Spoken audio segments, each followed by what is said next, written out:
Guys आज चाहिँ हामी फुर्सल आएको छौँ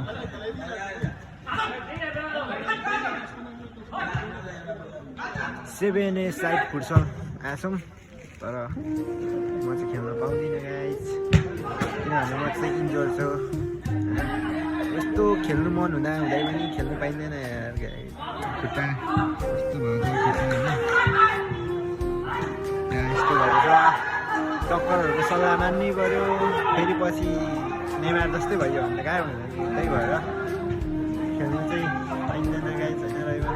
यस्तो गएको छु एकचोटि भाउजू हुनुहुन्छ हाम्रो टिमहरू त्यही हो होइन गाइस फेरि हेर्दै गरौँला अब म छिटो रिकभर भएर खेल्नु गाइस राम्ररी गर्नु Thank you for watching guys. Tada bye.